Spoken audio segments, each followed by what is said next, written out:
Oke, hari ini adalah hari Jumat Agung, hari di mana Kristus menderita dan mati di atas kayu salib untuk memikul hukuman yang seharusnya bagi kita, dan sangat patut ya kita merayakan, memperingati. Dan sangat patut juga bahwa dalam perayaan atau peringatan Jumat Agung kita memberitakan hal itu, karena itu memang merupakan Injil dan sesuatu yang sangat penting untuk memberitakan Injil pada hari Jumat Agung. Dan saya juga sebetulnya berdoa supaya semua gereja juga memberitakan Injil pada Jumat Agung. Jadi mari kita masuk dalam doa sebelum kita mendengar firman Tuhan.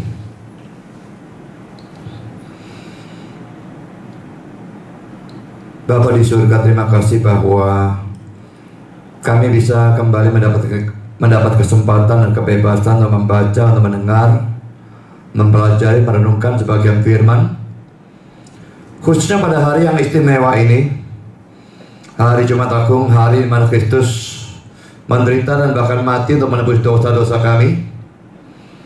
Kami bisa mendengar dan mempelajari ayat-ayat Alkitab yang berhubungan dengan hal itu. Kami sekali lagi mohon supaya Kau hadir di sini maupun di rumah setiap peserta dan memimpin semua di dalam acara firman ini. Tolong hamba-Mu dalam menyampaikan firman, berikan kekuatan jasmani, pikiran, suara, berikan pengurapan, berikan kata-kata, berikan apapun yang dibutuhkan, supaya firman dan Injil disampaikan dengan sebaik-baiknya, dengan benar dan dengan sejelas-jelasnya. Dan Kau lengkapi dan bungkus dengan kuasa dan pekerjaan Roh-Mu, karena kami sadar tanpa itu semua akan sia-sia. Dan tolong kami semua dalam mendengar Tuhan, berikan keterbukaan, berikan konsentrasi yang baik dari awal sampai akhir, berikan terang cukupnya supaya kami bisa mengerti. Dan kalau ada orang-orang yang belum percaya, biarlah mereka bisa percaya oleh anugerah Tuhan. Dan yang sudah percaya, biarlah diteguhkan, disegarkan kembali, ditumbuhkan, dan juga bisa menggunakan bahan ini untuk memberitakan Injil kepada orang-orang lain. Biarlah kematian Kristus di atas kayu salib untuk dosa-dosa manusia ini disebarluaskan, dan makin lama makin banyak orang mendengar, bahkan percaya dan diselamatkan. Kami sadar setan pasti bekerja, kuatkan semua kami. Dan mengingat ini bukan hanya kebaktian onsite tetapi juga online. Kami tetap berdoa untuk yang mengikutinya secara online. Engkau memberikan ketenangan, Engkau jaga listrik, sinyal HP, wifi, dan juga apapun yang berurusan dengan kebaktian online ini, sehingga tidak ada gangguan dimanapun, dan mereka semua bisa mendengar firman dengan baik dari awal sampai akhir dan diberkati olehnya. Terima kasih Bapa, dalam nama Yesus kami berdoa. Amin.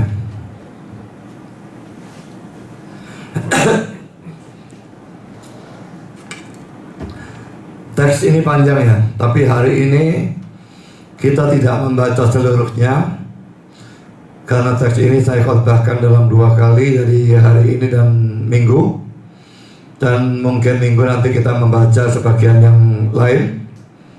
Dan nanti makalahnya baru saya berikan setelah kedua kebaktian selesai, saya berikan jadi satu gitu ya. Jadi saya mengambil Markus 15 ayat 33 sampai Markus 16 ayat 8a, dan ini adalah session yang pertama. Di sini kita membaca hanya sampai Markus 15 ayat yang ke-41 saja dari ayat 33 ya. Pada jam 12, kegelapan meliputi seluruh daerah itu dan berlangsung sampai jam 3. Dan pada jam 3 berserulah Yesus dengan suara nyaring, Eloi, Eloi, lama sabachthani, yang berarti Allahku, Allahku, mengapa engkau meninggalkan aku? Mendengar itu beberapa orang yang berdiri di situ berkata, lihat, ia memanggil Elia. Maka datanglah seorang dengan bunga karang, mencelupkannya ke dalam anggur asam, lalu mencucukkannya pada sebatang buluh dan memberi Yesus minum serta berkata, Baiklah kita tunggu dan melihat apakah Elia datang untuk menurunkan dia. Lalu berserulah Yesus dengan suara nyaring dan menyerahkan nyawanya.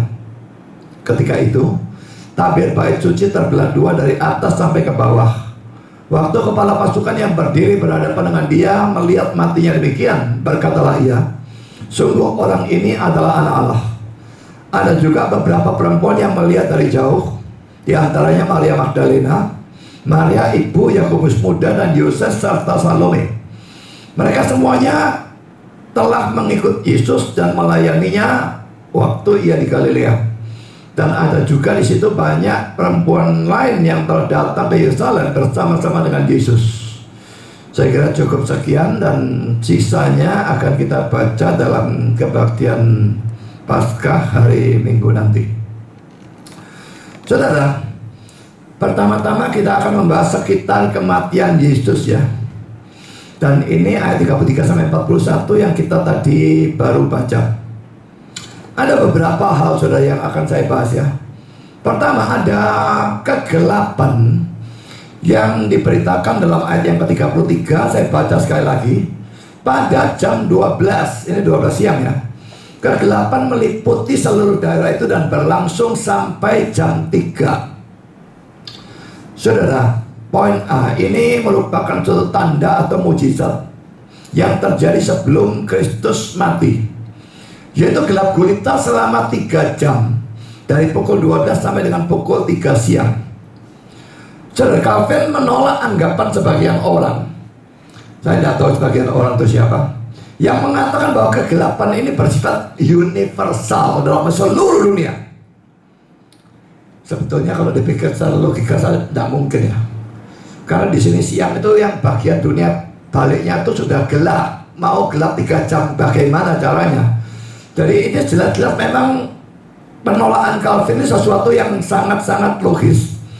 Dan alasan Calvin itu tidak pernah dilaporkan di dalam sejarah manapun. Dan saya sendiri berpendapat bahwa kata-kata dalam Markus 15 ayat 33, juga Matius 27 ayat 45 dan Lukas 23 ayat 44 yang mengatakan kegelapan meliputi seluruh daerah itu mendukung pandangan Calvin. Jadi ini bukan universal seluruh dunia, tapi hanya daerah itu. Seluas apa kita tidak bisa tahu ya, tapi selalu hanya daerah itu. Karena poin B, saudara, kegelapan itu bukanlah suatu gerhana matahari. Orang yang tidak senang mujizat biasanya berusaha merasionalisasikan, oh ada Yesus mau mati gelap gulita, menunjukkan kemurkaan Allah dan macam-macam hal itu nanti kan kita akan bahas. Dan mereka apa percaya itu? Dan kata mereka katakan ini gerhana matahari. Lebih-lebih saudara, kata Yunani yang dipakai dalam Lukas 23 ayat 45, ayat yang paralel dengan teks yang kita baca tadi. Di situ digunakan kata Yunani eklipontos. Dengar ya, eklipontos. Bandingkan dengan kata bahasa Inggris eclipse yang berarti gerhana. Nah, artinya dalam bahasa Yunani adalah failing. Failing itu gagal, maksudnya gagal bersinar. Kalau gagal bersinar ya gelap ya, atau melemah. Nah, dalam hal ini ada problem teks, manuskrip-manuskrip yang berbeda. Dan mestinya saya tunjukkan Bible Watch, tetapi karena ini saya bukan pakai Zoom, maka tidak usah lah. Jadi memang ada teks-teks Yunani yang menggunakan kata yang berbeda. Saya sudah mengecek itu. Nah saudara, ada 2 alasan sedikitnya yang menunjukkan bahwa kegelapan ini bukanlah suatu gerhana matahari. Alasan pertama saudara, Paskah. Ingat ya, kalau Paskah itu Paskah PL. Dalam Alkitab itu tidak ada Paskah PB. Kalau diterjemahkan Easter itu tidak ada.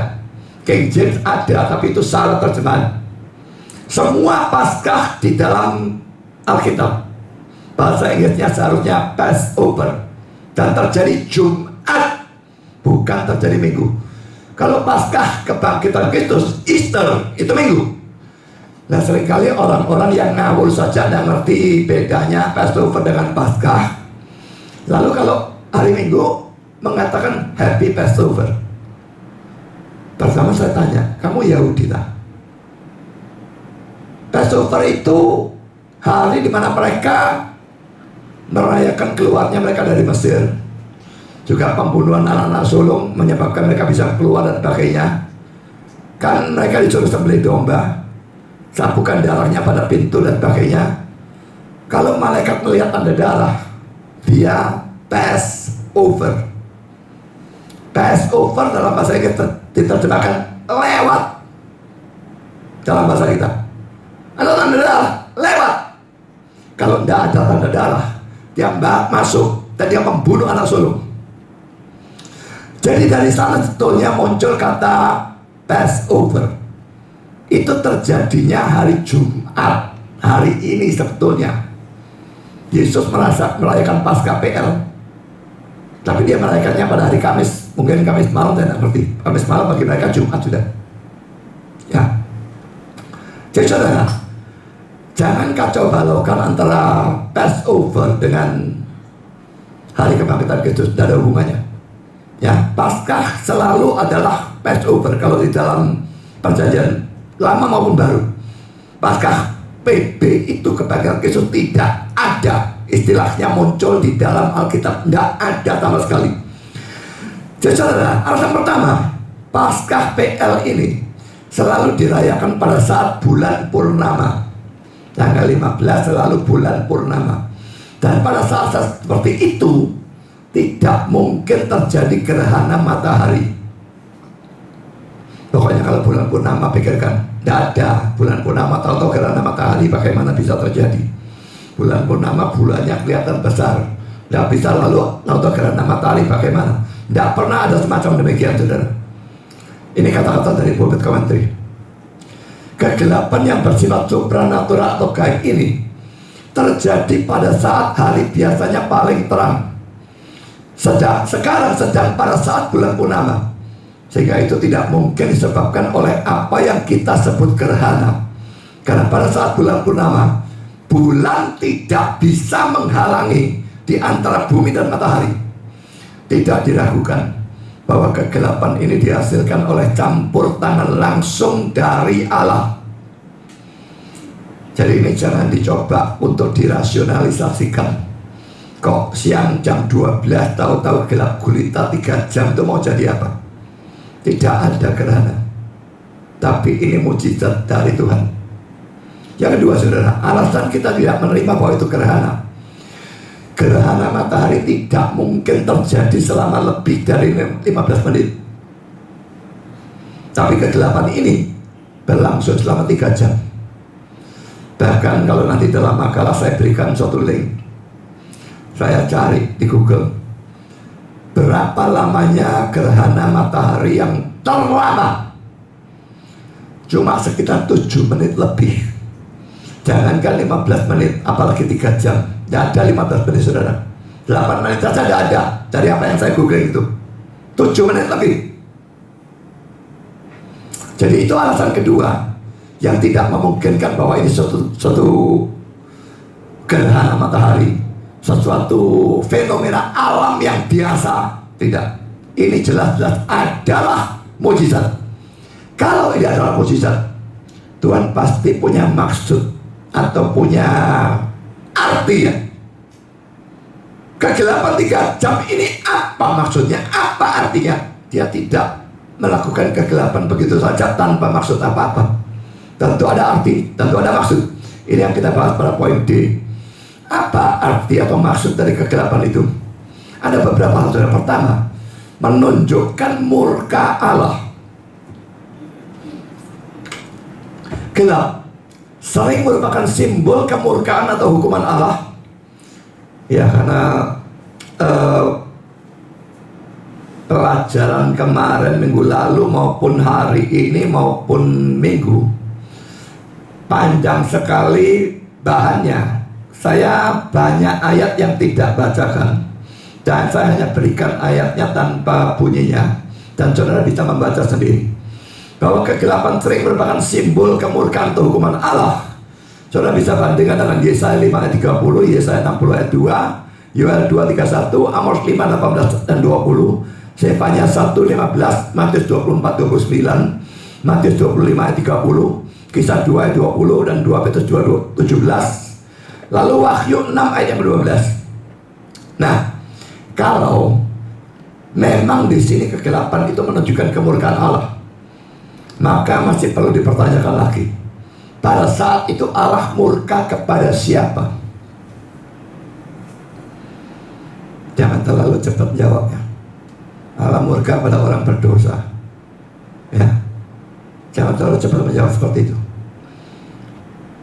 Allah murka kepada siapa? Pertama, memang memungkinkan Dia murka kepada orang-orang yang menyalibkan Kristus. Mungkin. Tapi kemungkinan kedua, saudara, Dia murka kepada Kristus sendiri. Tuh, bukankah Allah mengasihi anak tunggalnya? Lalu kenapa Dia murka kepada Kristus? Karena pada saat itu Kristus sedang memikul hukuman dosa kita. Mungkin ini adalah saat di mana Kristus mulai dalam tanda petik turun ke neraka di dalam 12 pengakuan iman Rasul. Sekalipun kebanyakan gereja mengganti menjadi turun ke dalam kerajaan maut, saya tidak setuju versi itu. Turun ke neraka itu yang benar. Descended, terjemahan dalam bahasa Inggris jelas-jelas mesti terjemahkan turun ke neraka dan bukan ke kerajaan maut. Sehingga ia mengucapkan Eli Eli lama sabachthani. Nah, saudara, kalau saya tadi menekankan turun ke neraka, maka tidak berarti bahwa saya percaya antara kematian dan kebangkitan Kristus itu betul-betul turun kemanapun, apakah itu neraka atau kerajaan maut atau apapun. Karena saudara, pada saat Dia mati, Dia jelas pergi ke surga atau kepada Bapa. Terlihat dari kata-katanya kepada penjahat itu, hari ini kau bersama dengan aku dalam Firdaus. Dan juga Dia menyerahkan nyawanya ke dalam Bapa atau rohnya. Ya Bapa, terimalah rohku. Matius 23, 43 dan 46. Dan saudara, tubuhnya ditaruh di kuburan, rohnya pergi ke surga. Tidak ada bagian manapun dari Kristus yang turun kemanapun. Roh naik ke surga, tubuh di kuburan. Saya bicara tentang manusia Yesus ya. Kalau tentang ilahinya, Dia maha ada. Dia ada dimanapun. Kita tidak bicara tentang itu. Tapi tentang manusianya, Dia tidak turun kemana-mana. Jadi hati-hati dengan kata-kata turun ke dalam neraka. Diucapkan oleh mayoritas orang dalam ketidakmengertian, atau lebih tepat lagi kesalahmengertian. Mereka pikir Yesus betul-betul turun ke neraka. Memang kalau seandainya itu benar, Dia turun ke neraka memikul hukuman itu bagi kita, wah rasanya enak nih ya. Yesus sudah mengalami neraka bagi kita, jadi kita tidak bisa lagi masuk neraka. Wah enak nih ya. Tapi sudah tidak perlu enak atau tidak enak, tapi benar atau tidak benar, itu yang penting. Dan itu jelas salah. Dia tidak pernah masuk ke neraka memikul hukuman dosa kita di sana. Turun ke neraka terjadi pada saat Dia di atas kayu salib, waktu Dia berteriak Eli Eli lama sabachthani. Kenapa itu dianggap turun ke neraka? Karena kalau orang masuk neraka, dia terpisah dari Allah selama-lamanya. Di atas kayu salib Kristus, karena Dia memikul hukuman dosa kita, Dia terpisah dari Allah. Maka Dia berteriak, Allahku, Allahku, mengapa Engkau meninggalkan aku? Itu neraka yang Dia pikul bagi kita. Bukan di dalam neraka, tapi di atas kayu salib. Yang kedua, saudara, apa maksud atau arti dari kegelapan ini? Yang kedua adalah menyadarkan mereka akan kesalahan mereka.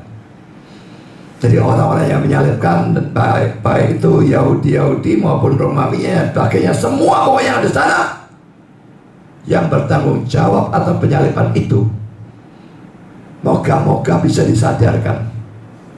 Ini kata-kata Calvin, saudara. Kegelapan ini dimaksudkan untuk menggerakkan mereka untuk merenungkan rencana yang mengherankan dari Allah dalam kematian Kristus. Karena jika mereka tidak dikeraskan sama sekali, maka suatu perubahan alam yang luar biasa pasti sudah memberikan kesan yang mendalam pada pikiran mereka, sehingga memandang ke depan kepada pembaharuan dunia atau alam semesta ini yang sedang mendekat. Jadi kalau mereka bukannya dikeraskan sama sekali, hal yang luar biasa, fenomena yang begitu aneh, begitu tidak masuk akal, bisa gelap gulita 3 jam, itu mesti menakutkan orang, saudara. Saya tidak tahu saudara di sini umur berapa saja, atau saudara yang ikut kebaktian online umur berapa saja, dan masih sudah hidup, sudah ada pada waktu Gunung Agung di Bali meletus atau tidak, pada tahun 1963 kalau saya tidak salah, dan saya baru usia 9 tahun. Waktu itu teknologi kan masih rendah ya, dan berita tidak tersebar dengan cepat. Surabaya di siang hari menjadi gelap gulita, betul-betul gelap gulita kayak malam, saudara.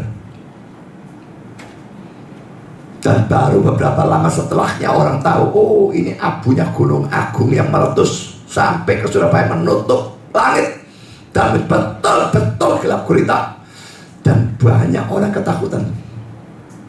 Apa-apa pikir orang mau kiamat, karena kok bisa siang hari gelap gulita. Jadi saudara, kegelapan itu sering membuat orang takut, dan orang takut lalu membuat mereka itu ya mikir apa kesalahannya dan sebagainya, dan itu yang diharapkan. Karena sudah beberapa poinnya. Poin pertama, adanya kegelapan yang luar biasa ini menunjukkan kepada mereka dan juga kepada kita bahwa Kristus bukanlah penjahat, dan bahkan bukanlah manusia biasa dalam arti cuma 100% manusia toh. Tidak, dia mempunyai keilahian. Kalau Kristus memang adalah penjahat atau manusia biasa tanpa keilahian, maka kegelapan ini pasti tidak akan terjadi. Poin B, saudara, rupanya kegelapan ini merupakan salah satu faktor yang menyadarkan kepala pasukan. Kita baca ayat 39. Waktu kepala pasukan yang berdiri berhadapan dengan dia melihat matinya demikian, berkatalah ia, sungguh orang ini adalah anak Allah. Ini kepala pasukan yang menyalibkan Kristus, orang Romawi. Dia melihat banyak hal, ya, gempa bumi dan sebagainya, kegelapan, dan cara Yesus yang disalib yang berbeda dengan orang kebanyakan yang biasa mencaci maki dan sebagainya. Dia bahkan berdoa, Bapa ampunlah mereka karena mereka tidak tahu apa yang mereka perbuat, dan sebagainya. Membuat akhirnya dia menyimpulkan, sungguh orang ini adalah anak Allah. Jadi kalau Allah memang punya maksud seperti itu, menggunakan kegelapan antara lain untuk menyadarkan, dia berhasil dalam diri satu orang ini sedikitnya. Karena poin yang ketiga, apa arti atau maksud dari kegelapan itu? Ini menunjuk pada kematian dari the Son of Righteousness atau surya kebenaran. Sudah bisa nanti baca Maliaki 4 ayat 2 yang jelas menunjuk kepada Kristus. Kita baca ayatnya, Maliaki 4 ayat 2. Tetapi kamu yang takut akan namaku, bagimu akan terbit surya kebenaran dengan kesembuhan pada sayapnya. Kamu akan keluar dan berjingkrak-jingkrak seperti anak lembu lepas kandang. So, surya kebenaran itu gelar untuk Kristus. Dan pada waktu gelap gulita, maka ini menunjukkan kematian dari surya kebenaran itu. Yang keempat, saudara, maksud atau arti dari kegelapan itu, ini menunjuk pada pembutaan orang Yahudi yang akan segera terjadi. Menurut saya sebagian jelas sudah terjadi. Allah jadi manusia, dan mereka secara logika tahu bahwa itu adalah Mesias. Malah mereka salibkan. Jelas-jelas sebagian sudah dibutakan. Tapi masih berlangsung terus. pembutaan orang-orang Yahudi sampai mereka dihancurkan. Sebetulnya butanya sampai sekarang, saudara. Makanya orang Kristen yang dukung Israel tuh mau mikir, yang kamu dukung tuh siapa tuh? Orang Israel, orang Yahudi sampai sekarang mungkin 99% adalah antikristus.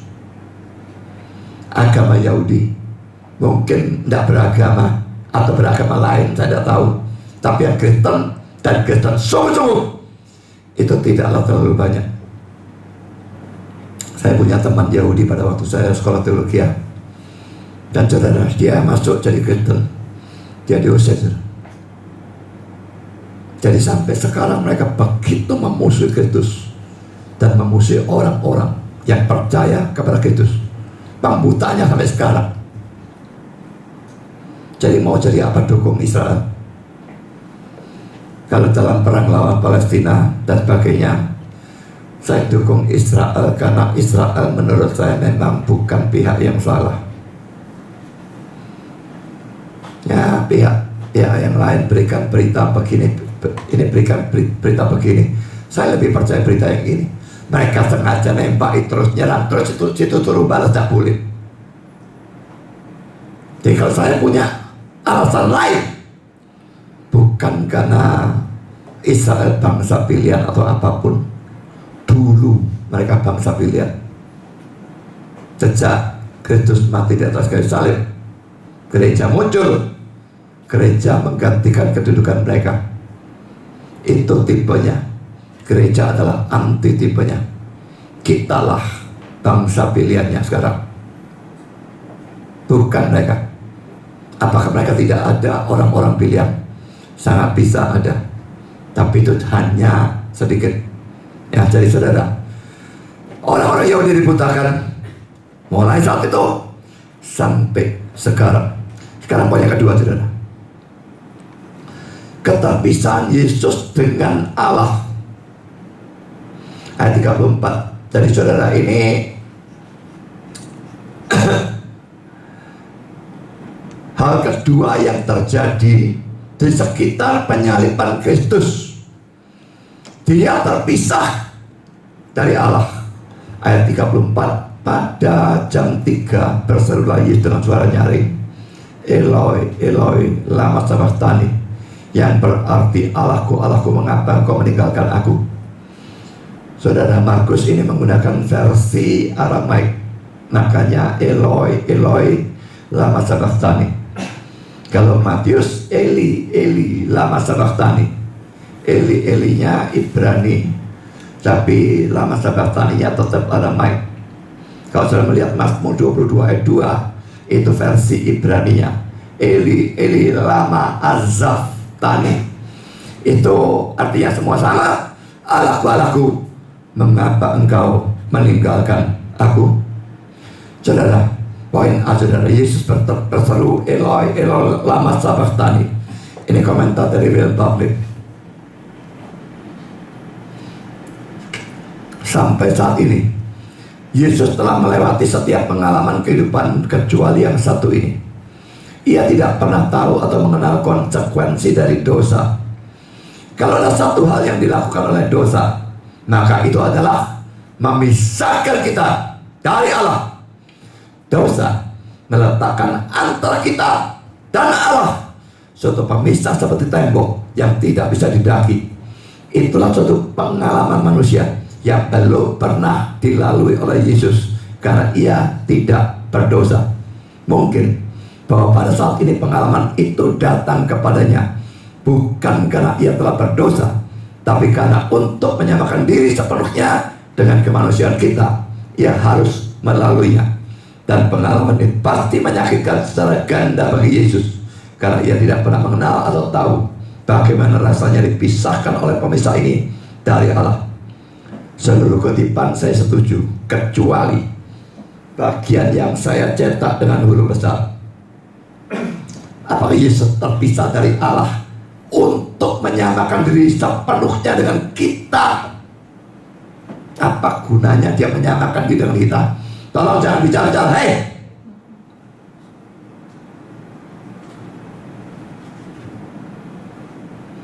Baru mulai kebaktian online saudara karu-karuan. On-site maksudnya. Saudara, kalau dia cuma menyamakan di dalam kita, gunanya apa? Dia bukan menyamakan diri dengan kita dalam persoalan ini, tapi dia memikul hukuman kita. Dosa memisahkan kita dengan Allah. Keterpisahan itu harus dia alami, harus dia pikul. Kalau tidak, kita yang mengalami dengan masuk neraka selama-lamanya. Karena saudara, Alan Cole, dalam arti apa yang ditinggalkan? Ia ditinggalkan pada pengkhianatan, pengecekan, penyesalan, kematian. Ya, tetapi membatasi penjelasan pada hal ini merupakan suatu eksekusi yang dangkal, karena semua ini telah ia hadapi dan ramalkan selama bertahun-tahun. Ada penderitaan rohani yang jauh lebih dalam yang ditanggungnya atau dialaminya sendirian dalam kegelapan. Suatu penderitaan yang tidak pernah bisa kita ukur atau duga, dan yang syukur pada salib tidak ada manusia yang perlu mengalaminya. Tidak ada penjelasan yang bisa memuaskan selain pandangan tradisional yang mengatakan bahwa pada saat yang gelap itu murka Allah jatuh kepadanya. Karena murka bukanlah suatu prinsip yang abstrak, tetapi suatu manifestasi yang bersifat pribadi. Itu berarti bahwa persekutuan yang terang atau tak terhalang dengan Bapa yang dinikmati sejak kekekalan menjadi putus. Beberapa penafsir menganggap bahwa ia mengalami seluruh rasa sakit atau kepedihan dari neraka pada saat itu. Jika di sana ada pemisah antara Bapa dan Anak pada saat itu hanya bisa terjadi karena dosa, dan ia tidak mengenal dosa. 5:21. Jadi itu hanya bisa terjadi karena dosa kita yang harus ia bayar dengan penderitaan seperti itu. Ya saudara, ini penderitaan yang paling hebat yang dia alami, dan saya percaya pada waktu di Taman Getsemani dia tuh minta cawan itu berlalu. Dia bukan takut pada pencambukan atau penyaliban atau penderitaan fisik apapun yang lain. Dia takut pada keterpisahan dengan Bapa. Sesuatu yang paling menyakitkan kalau kita pisah dari orang yang kita cintai. Makin besar cinta kita kepada dia, makin menyakitkan kalau kita dipisahkan dengan dia. Dan saudara, saat cinta-cintanya dua orang yang manapun di sepanjang zaman, tidak ada cinta yang bisa menandingi cinta anak dengan Bapa. Dan karena itu, besarnya cinta yang luar biasa ini menimbulkan rasa sakit yang luar biasa pada waktu dia harus memikul keterpisahan akibat dosa kita. Jangan pikir enak atau gampang bagi Kristus menebus dosa. Toh dia Allah, gampang. Tidak gampang. Dia menyakit, rasa sakit luar biasa, dan itu sesuatu yang sangat tidak menyenangkan. Kan saudara, kita masuk pada poin B ya. Kata-kata Yesus ini ditanggapi dengan suatu ejekan. Kita baca 35 dan 36.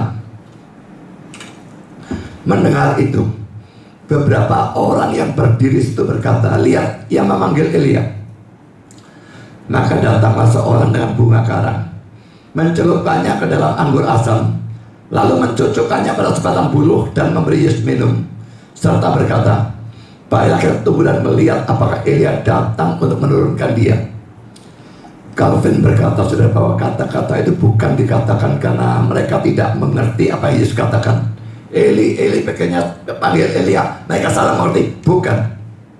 Mereka mengerti apa yang Yesus katakan, tapi mereka tetap mengucapkan kata-kata ini sebagai suatu ejekan.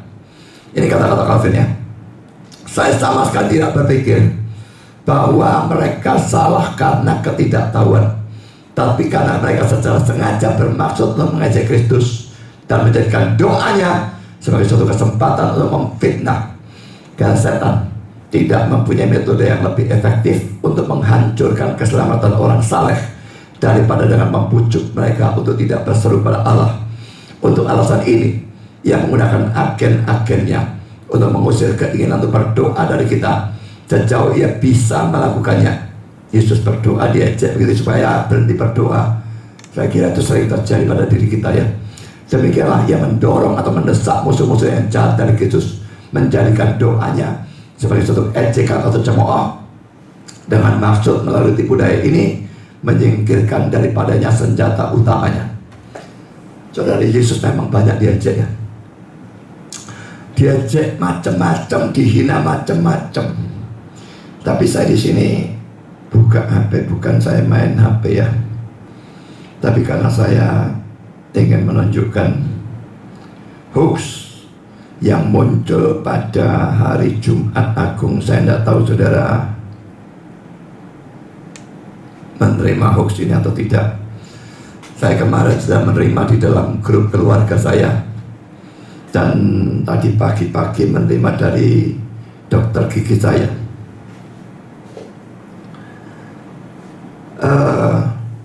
Ada gambarnya sebetulnya, tapi tidak bisa saya tunjukkan di sini. Saya bacakannya. Spons di tongkat, refleksi dari tanah suci. Mereka sudah bukan Holy Land, saudara. Jangan sebut tanah suci ya. Ini sudah dari sini saja kelihatan yang nulis ini ngawur saja. Lalu ada tanda petik. Mereka menaruh spons yang direndam dalam anggur pada sebatang hisop dan menempelkannya ke mulutnya. Ketika Yesus telah mengambil anggur, Dia berkata, selesailah sudah. Yohanes 19:29b sampai 30a. Saya tidak tahu ini diambil dari terjemahan apa ini kok. Terjemahnya tidak karu-karuan ini. Lalu ada kata-kata, saya belajar sesuatu yang baru di Kaisarea Maritima hari ini. Jadi rupa-rupanya orangnya pergi ke sana, Israel sana. Pemandu menunjukkan kepada kami toilet umum Romawi kuno. Lihat foto di atas, jadi foto yang tadi katakan itu toilet WC lah ya, Romawi kuno. Ada kayak got begitu, lalu ada kayak batu bata atau paving. Nah, orang jongkok begitu di dua batu, lalu buang air besar di sana. Lalu ada tulisan selanjutnya, yang dilayani seharusnya duduk di antara dua lempengan batu untuk buang air besar. Setelah buang air besar, seorang budak ada di sana untuk membantunya mencuci pantat kalian. Dia melakukannya dengan sepotong spons yang dibungkus di ujung tongkat. Dia akan merendam spons dalam air dan membersihkan pantat kalian dengan itu. Kami semua tertawa saat pemandu mendemonstrasikan ritual untuk kami. Namun tawa kami tergantikan dengan keterkejutan saat dia bergeser ke tempat penyaliban. Tempat penyaliban itu ada dua. Katolik punya sendiri, Protestan punya sendiri. Kita tidak tahu yang pasti yang mana, saudara ya. Ya, jadi itu cuma ngomong kosong bagi saya. Saya lanjutkan. Para cendekiawan katanya selalu bertanya-tanya mengapa ketika Yesus berseru dari salib, "Aku haus."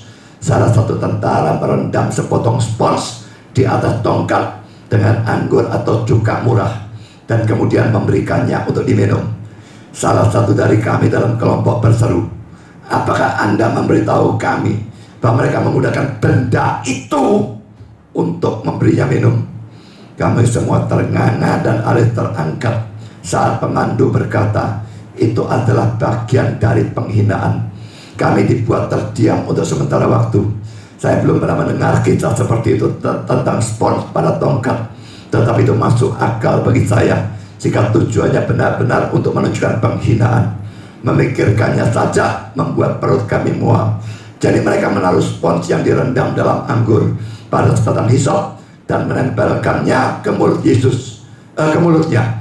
Ketika Yesus telah mengambil anggur, Dia berkata, selesailah sudah, dan seterusnya. Nggak tahu orang gila mana yang buat hoax ini. Saya pelajari buku-buku tafsiran, bukan main banyaknya di dalam persoalan Yesus diberikan minum itu, dan saya belum pernah baca ada satu pun yang mengarah ke sana. Ini omong kosong sama sekali. Memang dia dihina, memang dia diejek, tapi bukan dengan yang seperti ini. Ini tidak pernah ada dalam buku, dalam apapun. Saya tidak pernah mendengar hal yang model semacam demikian. Bagi saya itu hanyalah suatu hoax. Sekarang sudah kita masuk dalam poin yang ketiga. Hal yang ketiga di sekitar salib, Yesus berseru dengan suara nyaring dan menyerahkan nyawanya. Ayat 37, lalu berserulah Yesus dengan suara nyaring dan menyerahkan nyawanya. Buat berkomentari, sekalipun ia telah mengalami semua penderitaan yang dalam kasus-kasus biasa cukup untuk menyebabkan kematian, tetapi ia mati bukan sebagai keharusan, tetapi secara sukarela sesuai dengan apa yang ia sendiri telah katakan. Tidak seorang pun mengambilnya, maksudnya mengambil nyawaku daripadaku. Aku berkuasa memberikannya dan berkuasa mengambilnya kembali. Yohanes 10 ayat yang ke-18. Ya saudara, dia matinya itu bukan karena dibunuh. Penyaliban dan sebagainya secara logika memang bisa membunuh manusia, tapi butuh waktu yang biasanya jauh lebih lama. Tapi Yesus mati karena dia menyerahkan nyawanya. Kalau dia tidak menyerahkan nyawanya, dia tidak bakal bisa dibunuh. Matinya itu aktif. Tidak ada dari kita matinya aktif. Bahkan orang bunuh diri tetap matinya sendiri. Bunuh dirinya bisa terjun misalnya, itu aktif. Tapi matinya sendiri, keluarnya roh itu dari tubuh itu, ya pasif. Dia tidak bisa ngatur itu. Tapi Yesus, dia mati secara aktif. Dan itu memang menyerahkan nyawa atau rohnya, baru dia mati.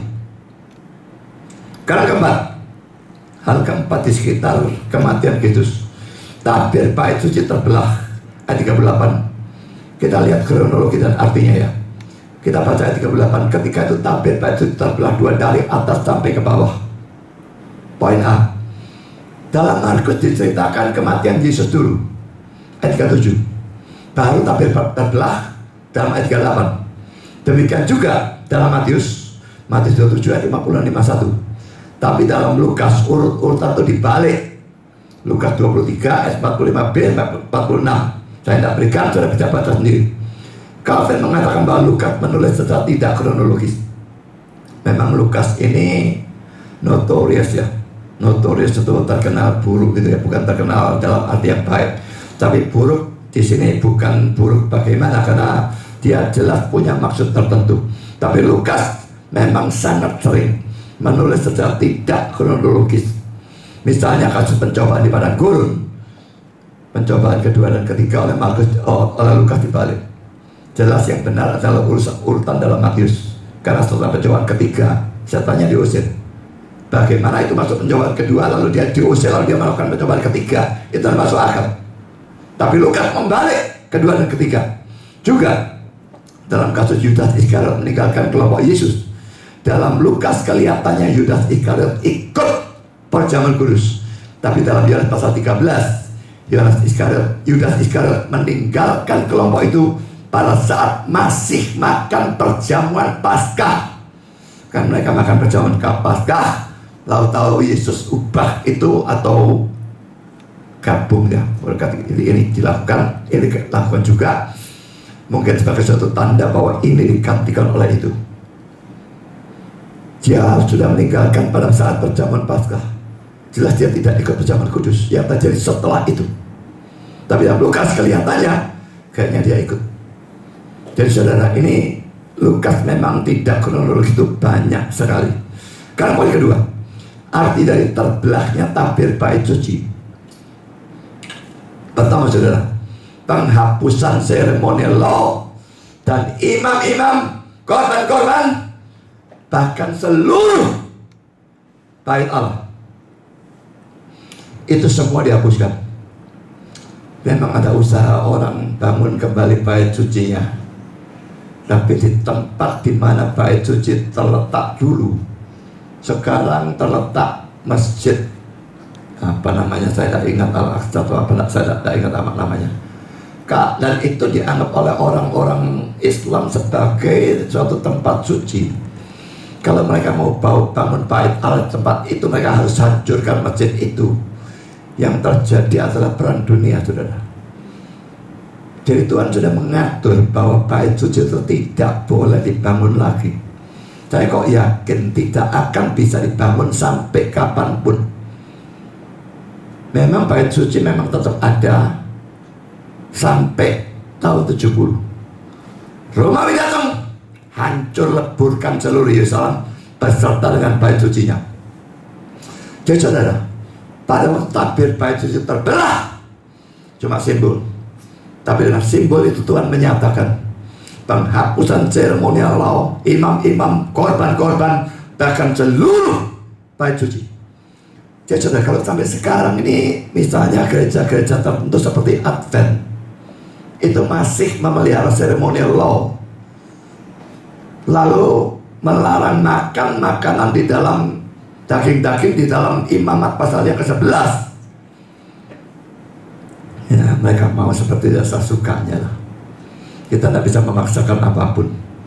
Tapi secara alkitabiah saya tahu itu salah. Larangan makan baik daging-daging di dalam Imamat pasal 11 maupun larangan makan darah dan sebagainya sekarang sudah dihapuskan. Sudah mau makan daging apapun, asal bukan daging orang saja ya. Maka tidak ada masalah apapun makan daging. Saya bahkan tak senang makan daging yang aneh-aneh, saudara. Makan daging monyet pernah, daging buaya juga pernah, ular dan macam-macam. Saya sering makan dan aneh-aneh binatangnya. Seandainya ada yang jual, saya mau. Yang boleh kepingin nyoba daging kuda, cuma tidak kesampaian Mas Yan. Landak saya pernah makan. Jadi sudah tidak ada masalah dengan hal itu. Semua ceremonial law sudah dihapuskan. Hari Raya Yahudi dan sebagainya itu dihapuskan. Imam, kita tidak punya imam. Katolik punya imam, dan juga gereja Ortodoks punya imam. Bagi saya itu kesesatan. Karena imam tipe dari Kristus. Kristusnya datang dan menjadi imam satu-satunya. Tipenya harus disingkirkan. Itu cara menafsir. Itu hermeneutik. Nggak bisa anti tipenya datang, tipenya tetap diberlakukan. Jadi jangan melakukan pendeta sebagai imam ya. Ngaku dosa bagi saya, tak usir kamu. Loh, kecuali kalau salahnya kepada saya lalu minta maaf pada saya itu lain. Tapi itu dosanya kan kepada Tuhan. Tetap minta ampunnya kepada dia melalui pengantara kita satu-satunya. Maka kita berdoa dalam nama Yesus. Kita tidak punya pengantara manusia yang lain. Hanya Kristus satu saja pengantara antara kita dengan Allah. Karena saya lanjutkan dengan komentar dari Calvin lagi. Tidak cocok bahwa tirai tetapi itu sobek sampai korban penebusan telah sempurna atau lengkap atau selesai. Karena pada saat itu Kristus, imam yang benar dan kekal, telah menghapuskan gambar atau simbol hukum Taurat, membuka bagi kita jalan menuju ruang maha suci sorgawi oleh darahnya, sehingga kita tidak perlu lebih lama lagi berdiri pada jarak tertentu di serambi, tetapi boleh dengan bebas maju ke depan hadirat Allah. Karena selama ibadah yang bersifat bayangan itu tetap berlaku, suatu tirai atau tabir digantung di depan ruang maha suci duniawi untuk mencegah umat bukan hanya untuk memasukinya, tapi bahkan juga melihatnya. Keluaran 26 ayat 33 dan 2 Tawarik 3 ayat 14. Sekarang Kristus dengan menghapus tulisan tangan yang menentang kita, Kolose 2 ayat 14 bandingkan King James ya, Kolose 2 ayat 14 nya kita agak beda, menyingkirkan setiap halangan supaya dengan bersandar kepada sebagai pengantara kita semua bisa menjadi imamat yang rajani. 1 Petrus 2 ayat 9. Jadi sobeknya tirai atau tabir itu bukan hanya merupakan penghapusan upacara-upacara yang ada di bawah Taurat, tapi dalam aspek tertentu merupakan pembukaan surga, sehingga Allah sekarang bisa mengundang anggota-anggota anaknya untuk mendekat kepadanya dengan keakraban. Dulu selalu masih pengantara imam. Jadi tabir ini memblok manusia tuh masuk ke hadapan hadirat Tuhan. Tidak bisa doa langsung. doa kepada imam, imam doakan ke sana, minta ampun kepada imam, imam minta ampunkan ke sana. Selalu seperti itu. Dan Gereja Katolik dalam pengakuan dosa seperti itu tetap mengaku dosa kepada imam, lalu imam mengaku dosa ke sana. Makanya kata pastor bahasa Indonesia itu dalam bahasa Inggris adalah priest, dan artinya sebetulnya imam. Memang mereka betul-betul berfungsi sebagai imam. Tapi kata pastor bahasa Inggris itu artinya pendeta atau gembala. Itu bukan priest, itu bukan imam. Jadi jangan samakan ya antara pendeta dengan pastor Katolik. Itu priest.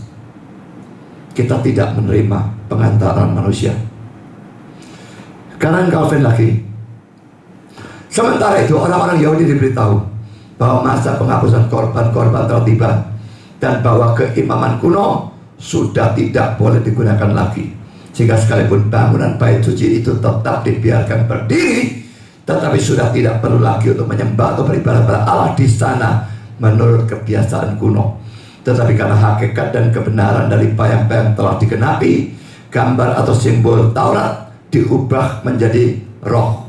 Roh dalam arti rohani, begitulah ya. Dari arti sebenarnya, begitulah. Spirit itu dalam bahasa Inggris bisa diartikan itu.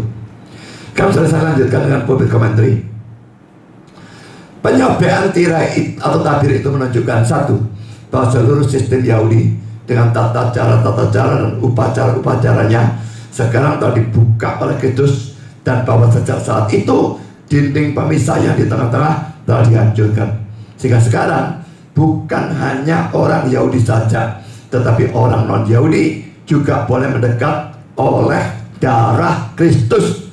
Tetapi nomor dua, lebih jauh lagi, hal itu menunjukkan bahwa jalan ke surga telah dibuka oleh kematian Tuhan kita. Tirai atau tabir menunjukkan bahwa surga tertutup bagi semua sampai Kristus oleh kematiannya menyobek tirai atau tabir itu menjadi dua dan membukakan jalan. Jadi jalan terbuka bukan hanya untuk Yahudi, puji Tuhan. Dan ada Yahudi kan tadi kita. Kalau bukan Kristus membuka tabir itu, kita yang non-Yahudi ini bagaimana? Tapi dalam membuka, Yahudi maupun non-Yahudi punya cuma satu jalan yang sama datang pada Tuhan, yaitu melalui Kristus. Tidak lagi pakai korban-korban, karena korban-korban itu binatang disembelih juga tipe dari Kristus. Anti-tipenya datang, aslinya datang, tipenya harus diminggirkan, dibuang. Ada Kristen-Kristen kelompok tertentu yang bau-bau Yahudi itu, yang berusaha lebih Yahudi dari Yahudi yang sendiri. Mereka masih kepingin pakai korban-korban dan sebagainya, betul-betul lelucon. Lalu mereka mau korbankan di mana? Bait Allahnya tidak ada. Orang-orang itu tidak punya logika sama sekali, hanya fanatik membuta. Saya lanjutkan dengan kata-kata Alan Cole. Sejak saat ini manusia mempunyai jalan masuk bebas ke hadapan Allah. Ibrani 10:19-22. Baik keimaman Yahudi maupun bait suci Yahudi tidak lagi mempunyai arti apapun dengan sobeknya tirai atau tabir ini. Jadi saudara, ini tadi sudah saya sebutkan ya, ini bertentangan dengan adanya imam di dalam gereja Roma Katolik maupun gereja Ortodoks, semua Ortodoks. Makanya kalau dikatakan orang Ukraina itu berapa? Sekitar 70% adalah Kristen. Tapi saudara, mayoritas yang sangat besar dari gereja Kristen Ortodoks. Dan gereja Kristen Ortodoks itu dengan Katolik ajarannya kurang lebih sama. Pausnya memang mereka tidak mengakui, tapi dalam hal Maria, doa salah Maria, keselamatan kalau iman dan perbuatan baik, bahkan kalau saya tidak salah, tentukan nikahnya juga dipakai, semua sama. Apakah mereka anak Tuhan? Bagi saya, tidak. Makanya kalau saya berdoa untuk Ukraina, saya berdoa khusus untuk anak-anak Tuhan yang sungguh-sungguh. Ada Presbyterian dan sebagainya ada di sana, Reform ada di sana, tapi sangat kecil persentasenya. Dan saya berdoa supaya kecil ini tetap memberitakan Injil dalam sikon perang itu kepada Kristen-Kristen yang alirannya ortodoks, yang merupakan mayoritas di sana. Juga ada lembu merah dan sebagainya, pendirian kembali bait suci, adanya jam doa, adanya kiblat. Saya kan pernah ikut ya acaranya Bapak Nur Sena. Kalau itu jam doa, ini kan di ruang duduk bawah semua ya, ruangan begini ya. Kalau jam doa, tahu yang di sini pegang semua. Kenapa? Kiblatnya mereka ke sana. Mereka kiblatnya tetap ke Yerusalem. Jadi acara apapun itu di stop. Lalu mereka doa, ya seperti Muslim misalnya. Ya apa itu namanya, jengking ya, nggak tahu apalah, nggak ngerti. Tapi pokoknya persis seperti itu. Dan kiblatnya sebetulnya mungkin dekat ya, sana ke Mekah, ya di sini ke Yerusalem. Kalau dari Indonesia sini mungkin ya kalaupun ada beda sedikit sekali. Saudara, kita tidak punya jam doa sekarang. Tetaplah berdoa atau berdoa senantiasa. Kiblat, kita juga tidak punya kiblat. Mau tiara, berarti muka saudara nggak ke tanah juga boleh. Mau ngajak kemanapun, tidak ada masalah bagi kita. Kiblat ada dalam perjanjian lama, tidak ada dalam perjanjian baru setelah Kristus mati. Jam doa ada dalam perjanjian lama, tidak ada dalam perjanjian baru setelah Kristus mati. Kita boleh berdoa senantiasa kapan saja, mengarah kemanapun, tidak ada masalah. Yang penting adalah bagaimana hati saudara terhadap Tuhan. Saya lanjutkan tentang hal-hal ajaib atau supranatural yang terjadi di sekitar kematian Kristus, seperti kegelapan, tabir batu yang terbelah, gempa bumi, bukit-bukit batu yang terbelah, dan sebagainya. Calvin mengatakan kata-kata ini: sekalipun dalam kematian Kristus, kelemahan daging menyembunyikan untuk sementara waktu kemuliaan keilahiannya, tetapi Sang Bapa Surgawi tidak berhenti untuk membedakannya atau menghormatinya dengan beberapa tanda. Dan pada saat perendahannya yang terendah, menyiapkan beberapa petunjuk tentang kemuliaannya yang akan datang, untuk menjaga pikiran dari orang saleh terhadap batu sandungan dari salib.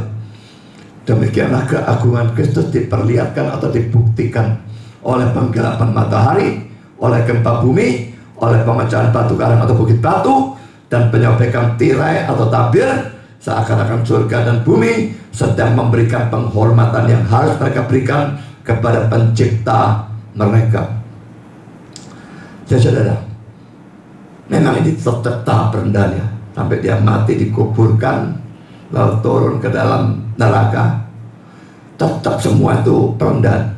Tapi dalam perendahan itu pun ada bercak-bercak yang Allah sengaja menunjukkan kemuliaannya nanti. Dan ini salah satunya. Yang kelima, pengakuan kepala pasukan Romawi ayat 39. Waktu kepala pasukan yang berdiri berhadapan dengan dia melihat matinya demikian, berkatalah ia, sungguh orang ini adalah anak Allah. Sebuah peristiwa-peristiwa yang ajaib yang terjadi di sekitar kematian Kristus, dan juga sikap Kristus yang berbeda dengan orang lain yang disalib, membuat kepala pasukan memberikan pernyataan bahwa Yesus memang adalah anak Allah.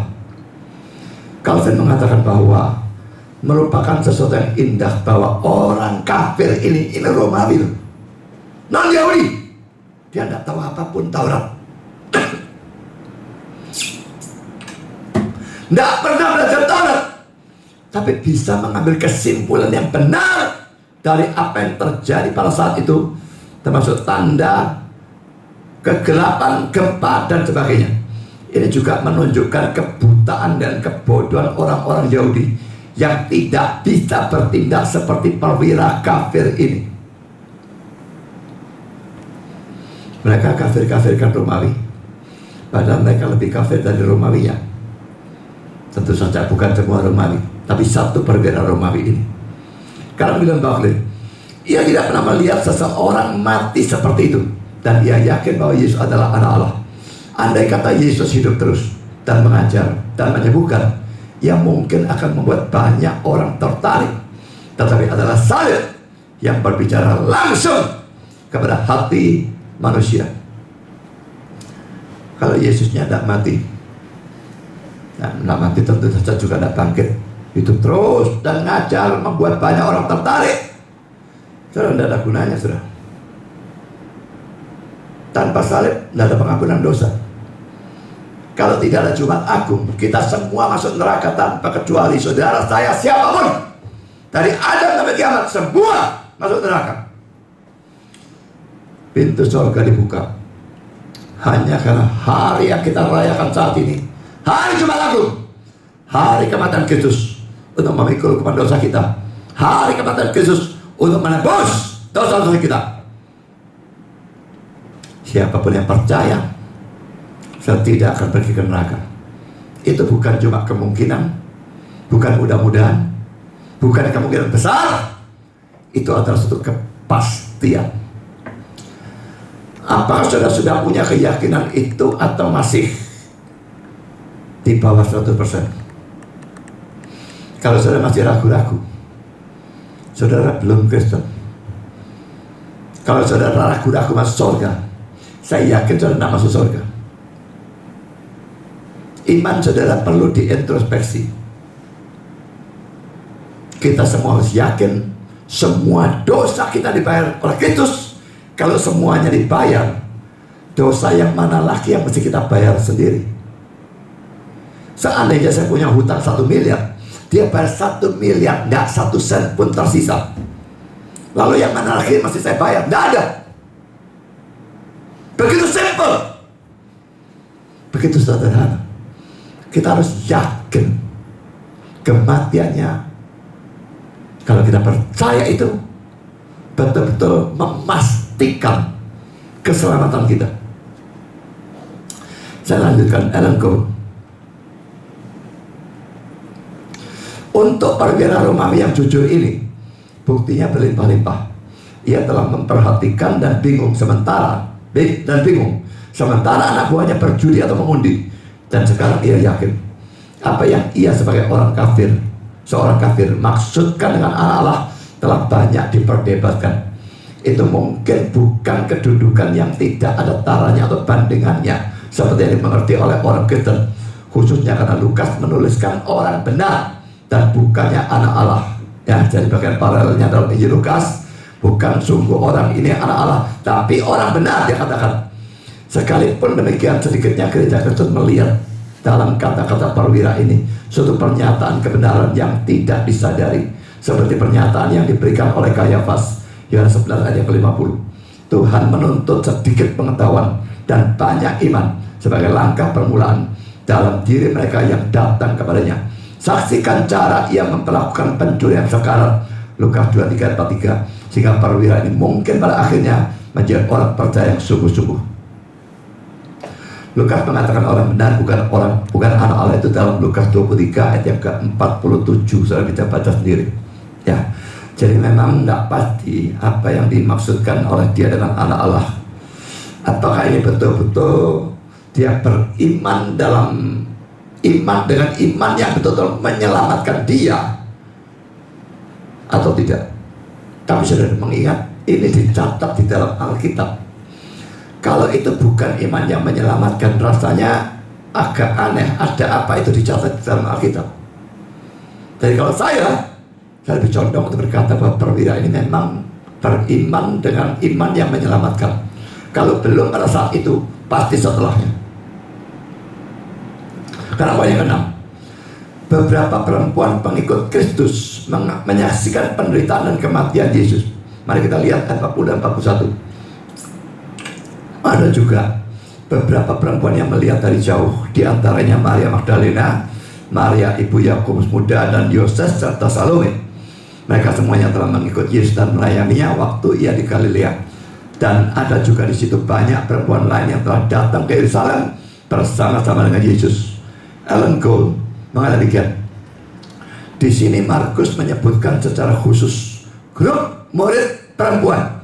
Banyak dari mereka adalah orang kaya yang mengikut Yesus dan tidak diragukan menyokong grup rasul dengan kekayaan mereka. Lukas 8 ayat 2 dan 3. Ayatnya jelas mengatakan memang secara eksplisit.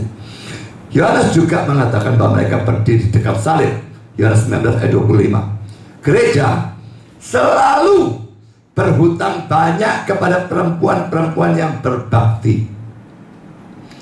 Bukan berarti laki-laki yang berbakti tidak dipedulikan ya.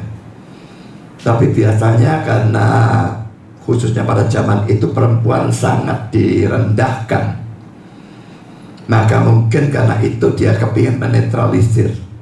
Dan dia berkata gereja selalu berhutang banyak kepada perempuan-perempuan yang berbakti.